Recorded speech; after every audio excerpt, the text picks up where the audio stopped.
Welcome to OLC 4.0. This is term 1A, class 20. We are working on part B of assignment 28, assignment 29, and we are also going to look at suffixes. Today is Tuesday, October 8th. Just drag that over there. And this is the last assignments in Unit 2. And I'm Jillian Percy. If you are sending in work, please send it to studentwork@nnec.on.ca. Always include your full name, the course name, the assignment number, and name on every assignment, not just the file label, but the actual physical assignment. Also label if it's the rough or the good draft of a writing assignment, and if it asks for both of them, please send them both in at the same time so I know which is which and how to mark it, okay? If you want to ask me a question while I'm teaching, the number here is 1-800-465-7144. If you want to talk when I'm not on the air, the office phone number is 1-800-667-3703, and my extension is 2211. You can also reach out to me on email, jillian.percy@nnec.on.ca. I am also on Facebook, capital G, capital P-E-R-C-Y, space, capital W-A-H-S-A. Now, occasionally people will send a message request and it doesn't ding my email like it should. So if you've sent me a message and I haven't responded right away, send me an email as well, okay? And then I'll go check things out. If you want to view previous classes, you can go to YouTube, which I will show you in a minute. And it's got all the classes from this term that I've done so far and classes from last year, okay? So if you go to my YouTube channel, which is capital G, capital P, E-R-C-Y, space, capital W-A-H-S-A, it looks like this, very simple. Don't go to the home section, go to the playlists, and this will be the first playlist that pops up, 2024, 2025, OLC 40, term 1A. So that is this term's course. And all the videos should be loaded. Sometimes the last day or two might not have been like loaded up yet, but it should all be there. And then if you're looking for stuff that is beyond what we've covered in today, like we're doing Unit 2, but maybe you're already on Unit 3 or 4, then look back at Term 2B or Term 2A from OLC 40, and that will help you out. We are also, my boss is beginning to put together kind of like a mega WASA Distance Education Center site on YouTube. And right now there is at least the math and the Ontario literacy course there. And all the playlists and videos should also be there. And that way, if you're taking more than one course from us, rather than having to hop around to different YouTube channels, you can just go to the one YouTube channel and it's all there. And I put the link there if you're looking for it, okay? All right, learning goals for today. By the end of today's class and assignments, I will be able to use appropriate strategies to expand my vocabulary through reading and writing, use my knowledge of the organizational structure of a variety of graphic texts to identify the purpose of a text, locate information, and extract pertinent details. Explain how the form of a graphic text helps the reader understand the information or message. All right, and then there's like 3 different sections here that are about using appropriate strategies to understand graphic texts. And those strategies are locate information, activate and build on prior knowledge, to make inferences about them, and to interpret them. You also want to be able to make connections between your personal experience and the context of texts to consolidate and extend your understanding of different text types, including graphic texts. Also, and to demonstrate an understanding of a variety of texts commonly read in daily life, including, of course, graphic text, which is kind of our theme for these 2 assignments. Okay, going to our learning goal of using appropriate strategies to expand my vocabulary through reading and writing. Okay, so yesterday, hang on a second. Wait, I thought we covered this already. Okay, wait, my apologies. I'm gonna kind of skip forward from that and I will come back to it. That is something we kind of already covered. There is a whole bunch of stuff on suffixes, but it looks like I accidentally duplicated yesterday's work. My apologies. So here is all the stuff about our learning goals for graphic text, which I'm not going to reread because we just did it, okay? So assignment number 28, part B, this is where we are making an advertisement awareness poster, right? So yesterday we looked at all sorts of magazine ads. You're going to want to do that part first if you haven't yet, because once you've got your 10 ads that you used for part A, now you're going to take one of those and we're going to do part B, okay? So you're going to use the ad. You can copy it, or some people have just done it right on the ad, and you're going to indicate which of the hooks, advertising hooks, which is a strategy we're going to talk about, are present by writing down the name of the hook, and you're going to explain it. And most ads will contain more than one hook or more than one sales technique. So you want to be sure that you've read the hooks below carefully, which we're going to discuss, and then choose at least 3 or 4 hooks that apply to your ad. And you want to explain really well how the hook functions in the ad you've chosen, right? So not just like if you used beautiful people, well, beautiful people sell ads. Well, true, but how is the beautiful people in your ad selling it? So then it might be something more like, they've got a beautiful woman drinking the pop, and implying that, you will look just as beautiful as her if you drink this pop, right? You have to kind of tie it specifically into your ad. So we're going to look at the next page. Here are some examples. Here is the overall look, because one of the things you get marks for is making the overall ad look nice. And I've seen people do this in different ways. Some people have done it just like this is done, like using a computer. I've seen some people use like cute little sticky notes and put their ideas in the sticky notes. There's more than one way to do this, but it should look interesting. What I wouldn't want to see is just at the bottom of the page, you scribbled something, right? That's not where we're aiming for, okay? Again, they've got the name of the hook in dark letters, bold letters. And then they've explained the hook and how it applies specifically to that ad. The type's a little bit tiny, so what I'm going to do is I'm going to go to the next page. I kind of made it bigger. So here we've got the original ad, and the hook is famous people. Using this famous singer in the ad makes the audience think, well, if she drinks milk, it must be good. I'm going to drink milk too. Femininity, this woman is very feminine, and if I drink milk, I will be too. Sex, the girl in this ad is wearing a sexy red dress and looking suggestively into the camera. And then at the bottom, we've got vague promises. I don't know if you can see it, it's pretty small, but the text at the bottom says, some studies suggest that milk helps you stay slim. Now that's a bit vague. Some studies, how many? Suggest? Not the same thing as saying have proved, right? It's very vague.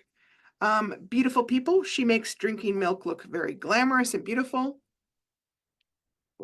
And then one that they've put in a way that's hard to read, a testimonial. She is claiming that she drinks milk, so I should too. Okay. So all these kind of hooks are basically just selling strategies. They're intended to grab the audience's attention and then kind of play on their motivations. Most ads use multiple hooks within themselves to make the ad more convincing and more powerful and more effective at selling. So when you do your poster, you need to try and list every type of hook that applies to your poster. In other words, I would literally read through the list of hooks and go, does this one apply? No. Does this one apply? Yeah. Okay, let me explain how. So you might end up with 3 or 5 or 6. If you, for some reason, had a poster that only had one, my suggestion would be that's not a good ad to choose. Choose an ad that is more effective and uses more types of sales techniques. You also need to make really sure that you write a detailed description of how the hook works. Just putting the name of the hook without explaining it is not going to get you good marks. Okay, so you got to add the explanation. So I'm going to go into the list of advertising hooks. These are in your unit. However, I've gone through and tried to find different magazine ads that the hook is used in, and that part isn't in your unit. So this kind of should be some value added here. And we're just going in alphabetical order. It's not a matter of like which one is better or more effective or anything. Okay, so Big Lies is the name of one hook. And big lies are just exaggerated promises, okay? They're impossible to deliver. Like if I said, this is Canada's best all-weather vehicle, even if it was, say, like the best at that particular moment, you can't really guarantee it. It's a bit exaggerated, right? More subtle examples might say things like eating corn pops will make you as strong as an Olympian. So in this ad, the tagline in the far corner, like down here, says, trust us, we deliver it fast. And then it's called SEDEX, which I assume is a play on someone else's name. And then up here you have a girl and she's cracking an egg and the egg is falling towards her open flame because she's got a gas stove. And they don't quite say it, but they're implying that she's ordered a pan and it's going to come so fast that by the time this egg falls, it's already going to be there. So that's an exaggerated promise, but it captures your attention, right? Next one, we've got cute. Children and animals almost always steal the show. Family and girl next door type stuff also fit this kind of category. So here we've got a silly looking cat, and for some reason the cat kind of looks like a little old man, and it's kind of bald, and it says they don't like it any more than you do. And it's talking about hair loss for pets, I believe. Anyways, emotional transfer. That's the process of generating emotions in order to transfer those emotions to the product. So for example, a Coke ad might show happy, beautiful people, but tells us nothing about the product. And the point is to make you feel good and then transfer that feeling to the brand or product. This is the number one and probably the most important process of media manipulation. So right here, you've got one Coke ad. It says, whatever makes you happy. And then you see some bunch of happy people here laughing. And they've written, we changed our packs and added easy to read, color coded nutrition labels. So now it's easier to choose the best Coca-Cola for you and your family. And then it says, choose happiness. And it's got all these different colors and then little labels underneath that show you how they relate to your nutrition, which is really funny because let's be realistic, Coca-Cola is never nutritious, right? It might be like slightly less bad for you, but it's not nutritious. Anyways, and then we have sex. Sex always sells things without exception. So here we have a giant Budweiser bottle, or maybe a very tiny model, I'm not sure which. And she's wearing an incredibly small bikini. She's super buff. She's got like a six-pack here. And there's nothing that says how she kind of relates to this. It just says the Great American Lager. I believe down below it's kind of tiny. I see a little Olympian sign, and I think I can't quite read the name, but I bet she's one of the Olympians. So implied that, hey, if somebody who's an Olympian can drink this beer, you also can drink this beer and look just as beautiful as she does. And we'll completely ignore that she's probably working out 12 hours a day, right? All right, let's look at some of the other ones. Humor. Humor is often used because it makes us feel good and it's more memorable. Like it just sticks in people's memories, right? The majority of commercials on TV are often funny.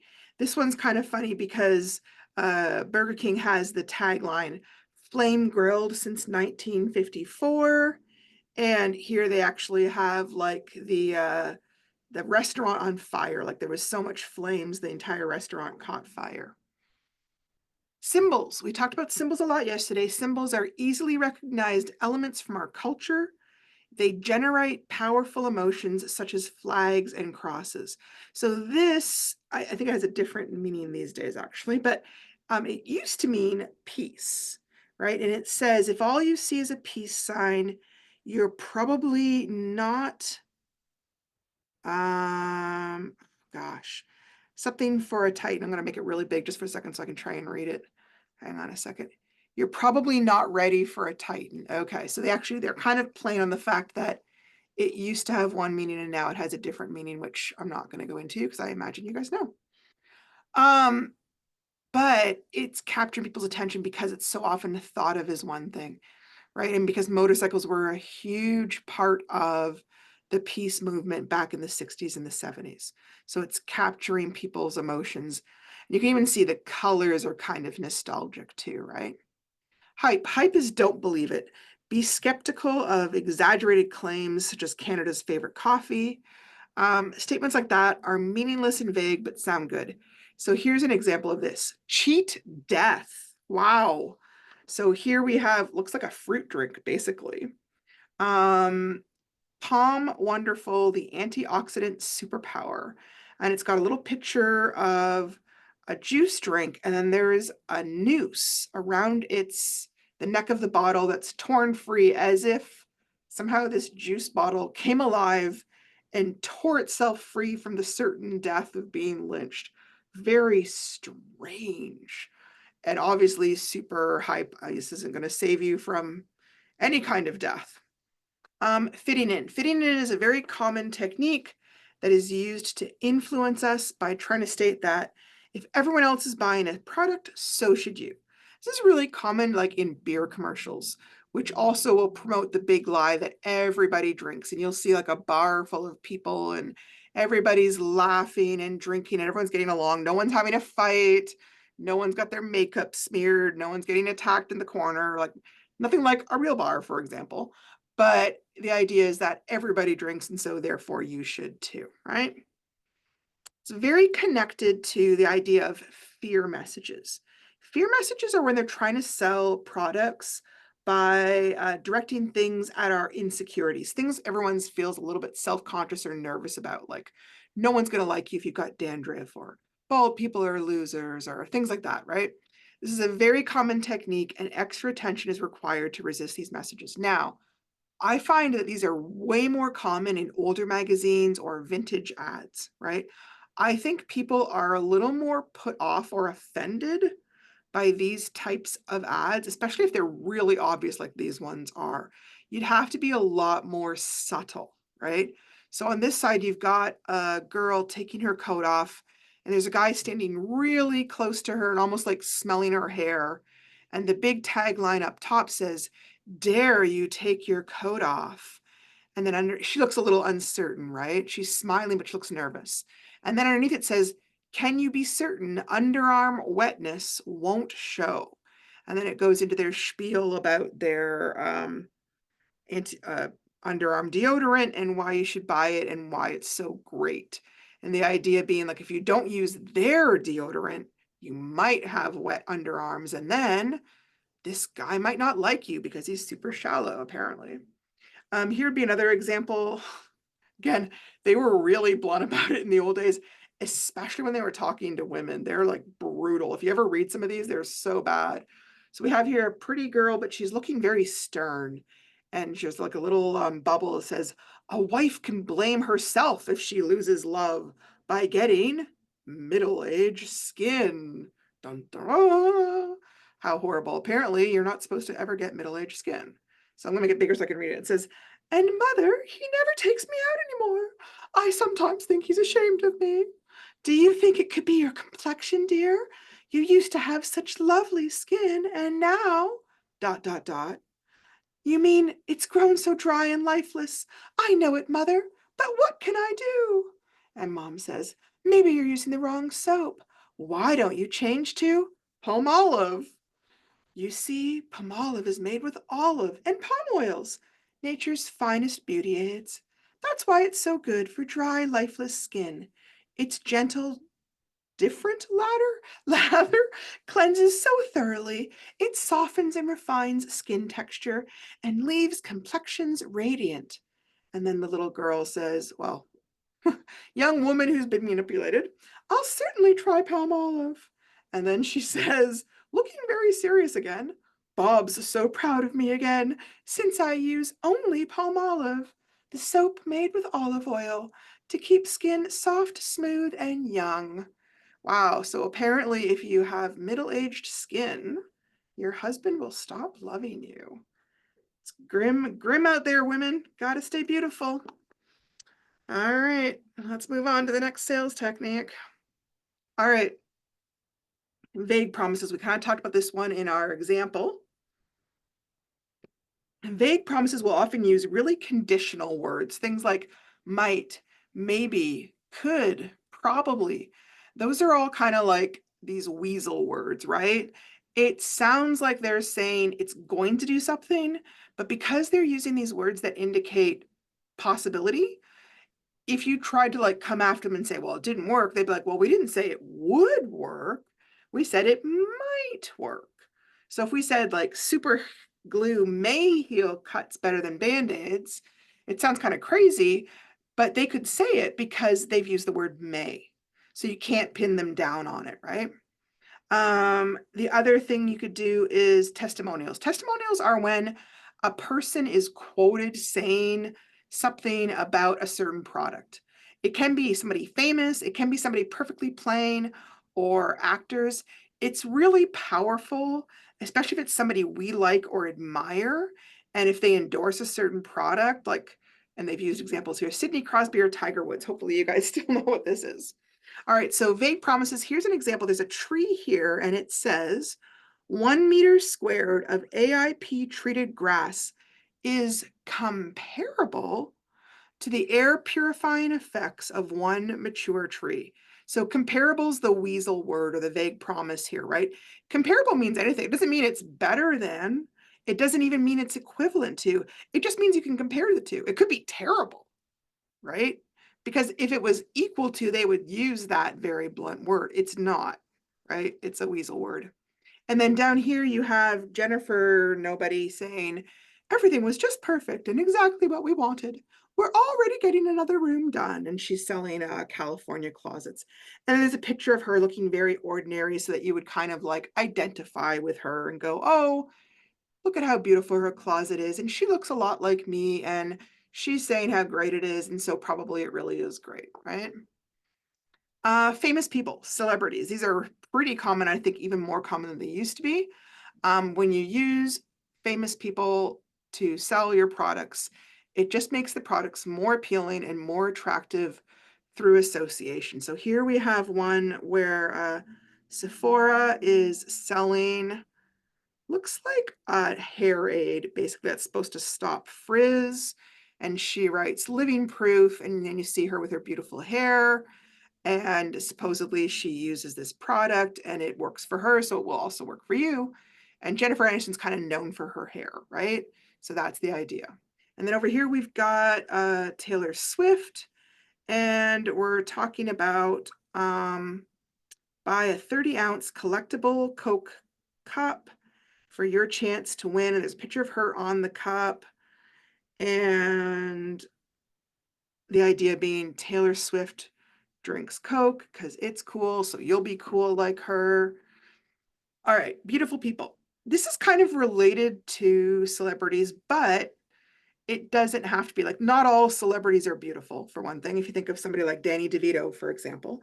But also people can be beautiful without necessarily being celebrities. So there's some overlap in this one, right? But beautiful people are often used to glamorize merchandise, especially things that are unhealthy or that we don't really need, okay? Alcohol, tobacco, junk food, perfume. Um, Models and actors actually have very rare body types. Their proportions are like actually quite off from what average people do. They are significantly taller and thinner usually. However, idealized notions of beauty are constantly changing. So, for example, Marilyn Monroe's body back in the day had a very different body than what might be considered the perfect body today, right? So, what is beautiful changes. Like sometimes if you look back at older ads, you'll be like, wow, why was that person used? Well, because different time periods have different ideals about that. So here you've got beautiful people selling Giorgio Armani perfume, right? And they're looking super seductive. And like, if you get this perfume, you're going to have beautiful girls all over you too, just like he does. And then ordinary people. Ordinary people are when they're trying to sell something and they don't want it to sound too rich or too luxurious. They want it to sound like something that just your everyday Joe could use, right? This is really common in ads that are trying to stress community or family, like Walmart. In this one, they're selling a health insurance plan, Neva. And it says, when your ordinary health insurance plan doesn't give you anything, and then there's a guy looking kind of sad and a little bit lost because apparently his health insurance didn't help him. And then there's a very ordinary looking guy below, but he's looking super happy. And it says, when Reassure 2.0 gives you up to 10 times the base sum insured. Now, this is also really vague, right? It doesn't say what's being insured, up to 10 times. That might be every now and again, some people get 10 times, but most people get twice, or it's really vague. But anyways, that's one of the ways where they might use ordinary people to sell something, right? Okay, it's easy. This is when they're trying to sell something that's very simple, a way to convince us that a product is going to solve our problems quickly, easily. Like this bald spot hairspray is going to get you a date, or doorknob disinfectant wipes keep us all healthy. Sometimes they'll have larger ideological messages like cars enable us to conquer nature and be adventurous. So here, I don't know if you've even noticed it, it's in kind of small letters, it says Echo Bath. So I presume they sell bath products. And it says, plastic and people. Plastic has facilitated so many instances of innovation, so it's difficult to avoid it altogether. Here are a few simple ways to reduce plastic pollution all over the planet. Simple solutions to reduce plastic waste. Now, this is interesting, right? Because they're implying that they sell items that are going to help you reduce plastic waste. I don't know the company. I don't know what they sell. It's interesting that the lady's holding a bag full of plastic products, though. It's very strange. But anyways, the idea is if you just buy this, we can fix this problem, right? All right, femininity. Femininity is just a gender stereotype where you've got a woman looking super feminine in a variety of ads, from teen makeup commercials, alcohol, tobacco, whatever.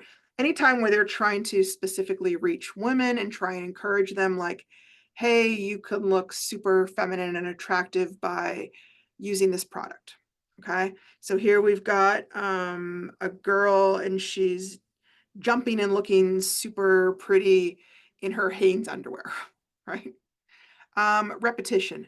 Repetition is when they say a sales pitch over and over and over again in different ways, like the phone ads that repeatedly display and say the phone number to access their service.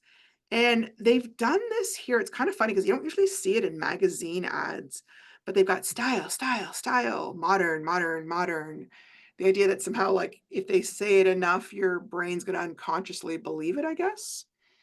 And then we've got exotic. Exotic is the appeal of the other.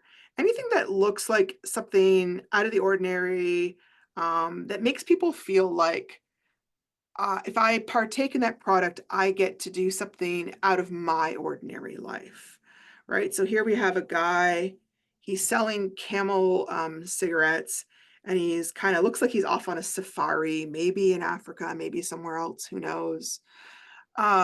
Camel filters, it's a whole new world. Idea being like as if you smoke these things, then somehow magically you're going to be transported somewhere interesting and new and different than where you live. Macho. Macho is generally used to appeal to males, but not exclusively. It's usually demonstrating or trying to use masculinity or male stereotypes to sell a product. Very common in military and tobacco ads, very common in truck ads. Like here below, we've got, they've even got the line, a tough way to go trucking. And then you see all these trucks and guys dressed in kind of casual clothes out doing, I'm not sure, a truck rally, a race, not quite sure what it is. And then over here we've got, it says camel, every inch a man smoke, ha ha ha. And then you've got a guy that looks like he could rival Rambo. Let's just see who he is. Make it really big so I can read the small print. Ray Buckner, Chief Petty Officer, U.S. Coast Guard, Polar Navigation Specialist on the Icebreaker Eastwind. Camel smoker? You bet. Yeah, I don't know. Is he really going to be smoking a lot? I don't know. Maybe. I'm going to make it small again so I can shrink it down. So if a guy this rugged can smoke, you can smoke too. Of course, the guys I know that are really fit often aren't smoking, but I guess we're ignoring that for this stereotype. Okay. Ooh. To say all these stereotypes are beginning to get to me. That's why ads can be so depressing, right? They're trying to play on generalizations and hatred and all our insecurities. They're not fun. All right. Free lunch. Free lunch is when the ad is trying to offer you something in addition to the product. You'll see that a lot on late night TV, right? Where they're like, not only do you get this knife, you also get these scissors, you also get this ice pick, you also get, right? Buy one, get one free, tax cuts, buy this, get this special thing. Freebies tend to hook people in, but there's usually a hidden cost, right? They generally raise the actual price of the product to kind of cover the free thing, right? Limited time deal, buy one of these items, get one for free, $1. And then we got the good old days. Good old days are when they're trying to sell or use images, fashion, film effects, or music that depict specific eras or subcultures that are meant to try and appeal to a specific age demographic, right? So if you were trying to sell something to, say, my mom, you might be doing stuff that was common in the 50s, right? Or if you were trying to sell to somebody who's in their 60s, maybe you'd talk about stuff from the Woodstock times, right? So here we've got get summer ready with our refined take on nostalgic jewelry trends. Beads are back. And then you've got kind of a piece of driftwood, has a very 60s feel to it. These little colored beads that are kind of also got a very 60s sort of feel to it. So they're trying to appeal to a certain age group that would remember that from their youth kind of fondly, right? Flattery. Flattery is when people are trying to like pay you compliments, but they're sort of false compliments, okay? So flattery is when they're trying to make you feel good about yourself as a consumer and that you're making the right choice when you choose a product, right? Like smart people like you always buy premium aquariums when purchasing exotic fish. And here we literally have IBM, and their tagline is literally smart ideas for smarter cities. I'm going to make it big so you can see it. Sitting on a smart idea for your city, share it all. So IBM is computers and other kind of business stuff. And they've created like a little form where you can share your smart ideas. And there's literally not even a picture really of their product here. They're just selling the idea that if you are smart, then you will use IBM products, right? All right, hang on. Social outcasts. That's kind of connected to the fear one that we talked about earlier, right? Generally, it represents a put down or like an insult or a demeaning comment about a competing product or competing cultural group. You'll see this less for the cultural group, but it was pretty common. Or you'll see it like gender ones, like putting it down like women don't do this or men don't do that kind of thing. You'll see this in like political propaganda as well. So here's one where they're not trying to sell a product, but they were trying to encourage men specifically to enroll in the army. And they were trying to use the idea, it was actually pretty effective, was that you'd be a social outcast if you didn't enlist in the war effort. And here they have a silhouette of a guy, and then his son is in like a Boy Scout uniform. And the son is talking to the father, and it says, "What will your answer be when your boy asks you, 'Father, what did you do to help when Britain fought for freedom in 1915?'" And the idea being like, aren't you going to be embarrassed to tell your son that you weren't man enough to enlist in the army, right? Enlist now. So that would be kind of an example of using the concept of being a social outcast, right? And then last but not least, we've got surrealism.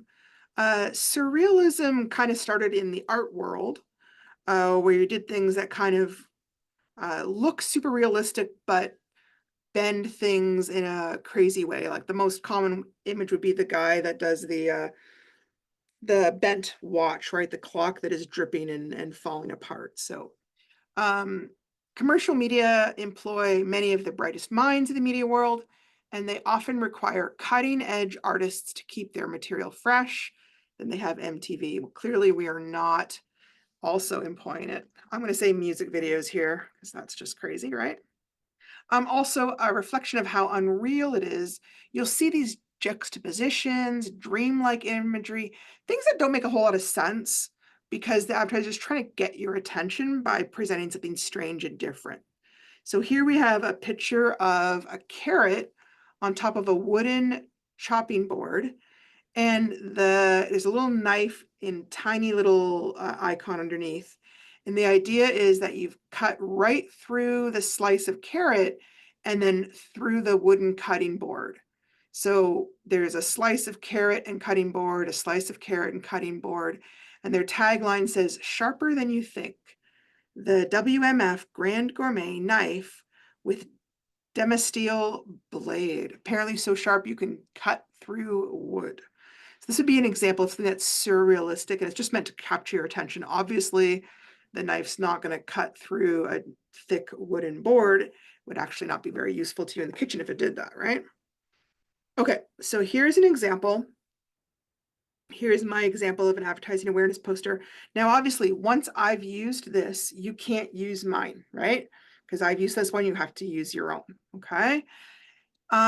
I tried to look at every possible hook I could think of and see if it applied to this ad. And then I specifically thought about how can I explain how this ad is being used in this specific ad. Okay, so good old days. They got flame grilled since 1954.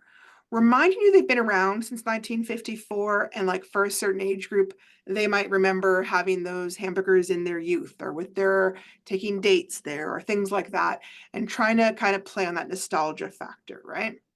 Humor. Their catchphrase is flame grilled since 1954, and their restaurant is actually on fire. They're making a joke about how they use real flames on their burgers. That was kind of their thing. They don't do it on an electric grill, they use actual flames.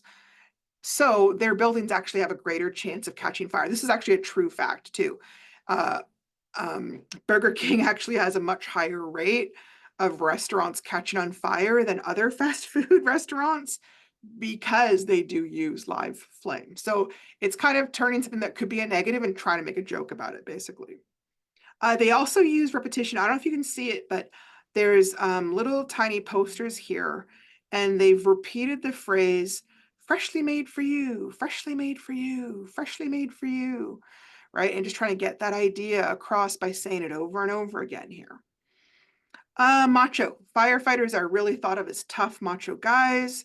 Eating here is good for macho guys because it's a little bit unclear. Are they there to rescue things? Are they there because they're about to eat something? Who knows? Ordinary people. Blue collar workers are often thought of as a type of ordinary people. They're rescuing this business maybe because they also like to eat here, right? So it's kind of appealing to these different things. Then here's an example. Oh, I redid this, but I think it's kept the old one. I have a slightly different rubric than this right now. Yeah, I forgot about the problem of I did check this earlier, but the studio one doesn't necessarily pull up. Let me just see if I can grab the current one. Hang on a second, guys. Well, let me do it.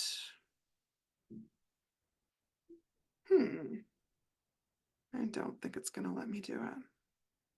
Hang on a second, guys. Sorry, I would like to show you the actual, no, it's not gonna do it. Huh, really strange. Okay, sorry. So it is similar to this. If you look in your unit, you'll see, I did kind of explain things a little bit differently. You are looking for knowledge and understanding, right? Sometimes people are just grabbing any hook and it doesn't apply. So if I had put beautiful people here, it doesn't make any sense. There's no beautiful people here. So that wouldn't be an accurate knowledge of the ad or knowledge of how that hook works. Then communication. Did I explain it well, or did I just say a word or two? And then does the poster look nice or does it look messy? And then looking at how many hooks you've applied, right? It doesn't need to be like 10,000 or anything, but you do want to have more than one or two. Okay. Like I said, if you're looking at an ad and you can't think of more than one or two, then choose a different ad that you can think of one for. Okay. And then language conventions. That just means that you're spelling properly, using language properly, using punctuation and capitalization properly. That's all I'm looking for there. Okay. So I believe that's worth about 15 marks. Moving on to assignment 29. This is still talking about ads, and here we got the same girl. This initially confused me the first time I saw this, because why is she here too? But anyways, this one is called What Are They Selling?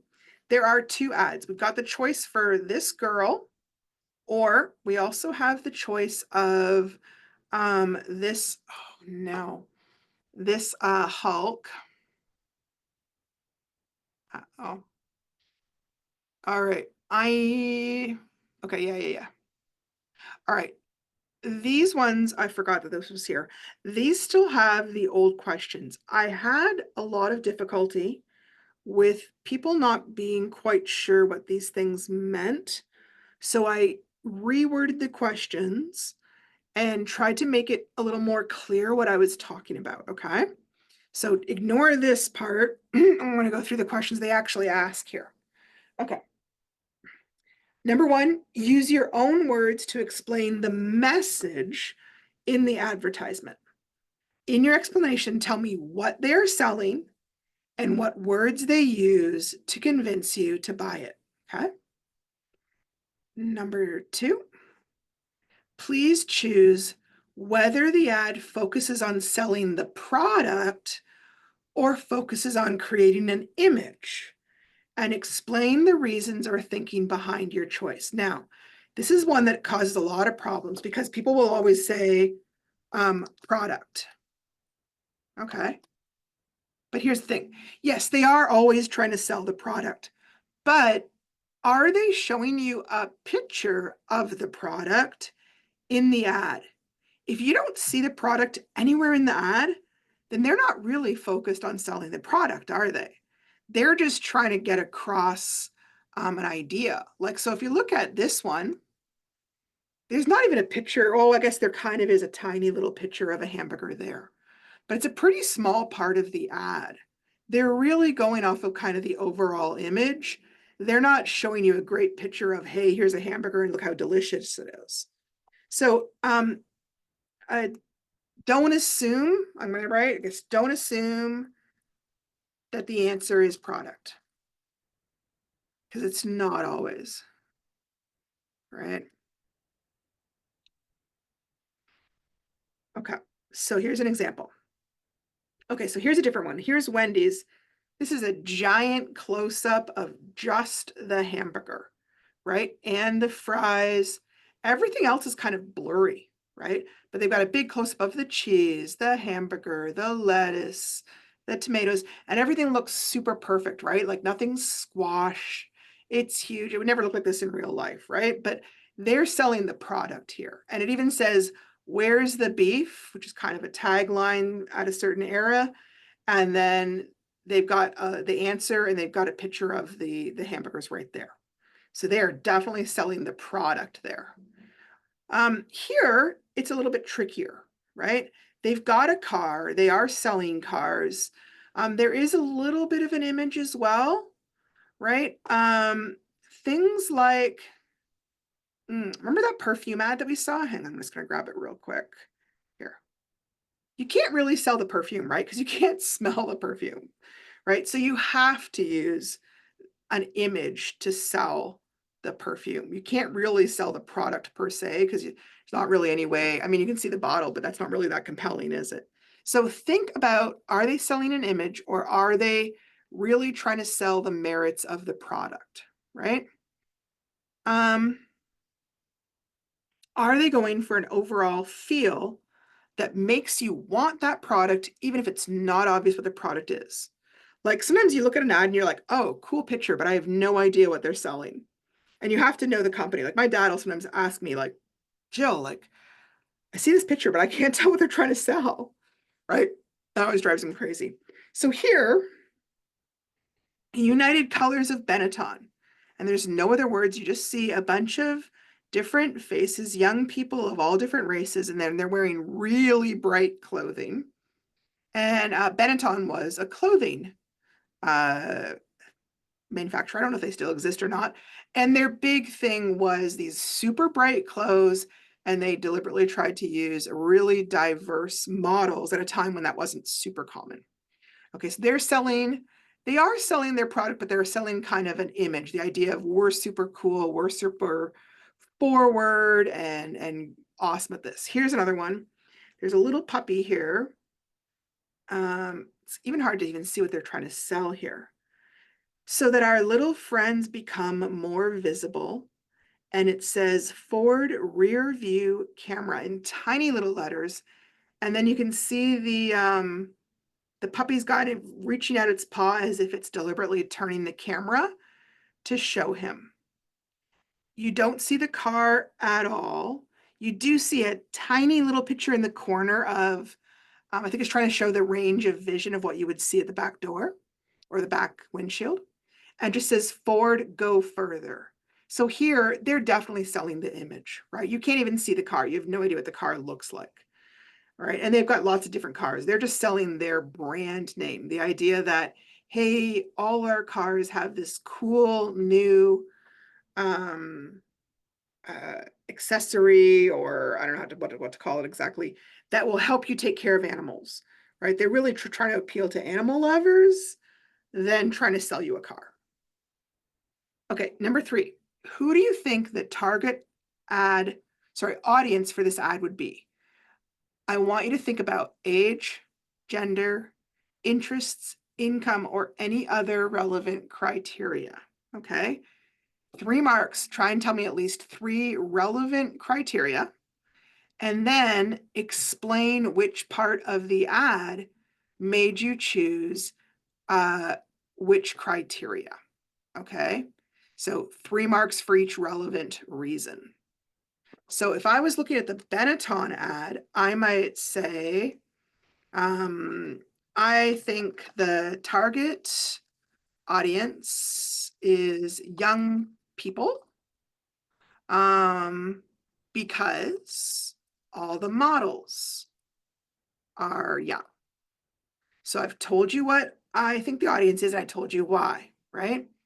I also think that their audience is both genders or cross gender, however you want to put it.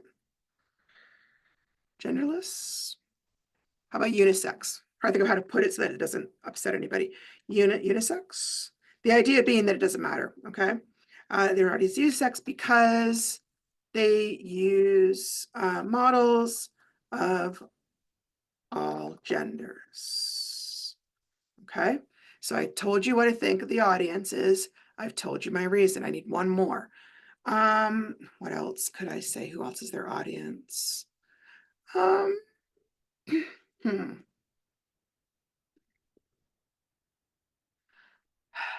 I'm drawing a blank.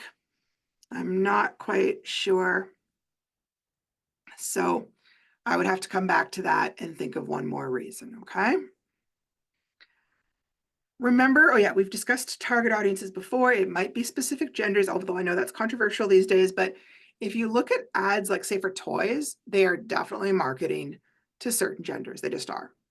Specific age groups, right? Again, you're not advertising wheelchairs. Well, might be advertising wheelchairs. Try something that's specific to older people, right?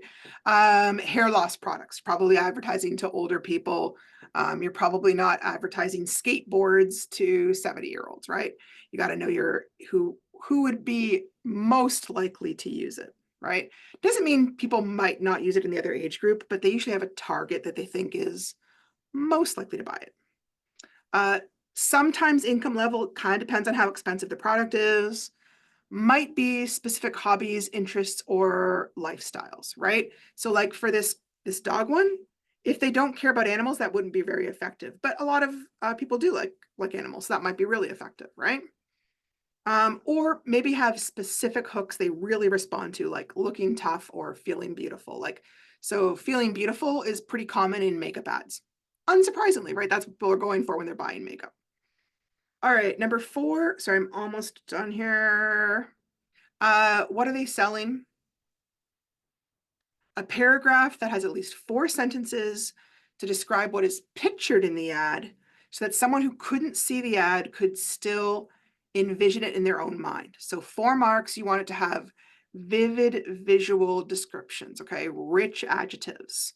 You can describe individual features, clothing, gestures, background, facial expressions, where the text is placed, whatever you think is important for the overall look of the ad. This one's kind of related. Number 5, explain the overall mood or vibe of the ad and explain which parts of the ad contribute to that mood. So 3 marks, 1 mark for the mood, 2 marks for each relevant part that contributes to the mood. Remember that you can use adjectives. Sometimes people get kind of stuck on like, it's small, it's big, it's green, but you can describe so many things with adjectives. Opinion, size, age, color, number, origin, materials, shape. You can describe the whole person or the background or individual parts. And for the mood, that one is trickier. Here are some examples of possible moods. You might think of more: dark, edgy, bright, hopeful, nostalgic, country, urban, city vibe, cozy or quaint, modern or upscale, expensive or cheap, sexy, ugly, bleak, pretty, romantic, vintage, hippie, 50s, retro, dreamy, peaceful, harsh, all sorts of things, okay? I think that's the end of that. Okay, yeah, we don't have time for that today. We're running short. If you need any help with that assignment, give me a phone call. I'd be happy to talk to you about it. And tomorrow we will move on to Unit 3, okay? Thank you so much, and I hope you have a good day.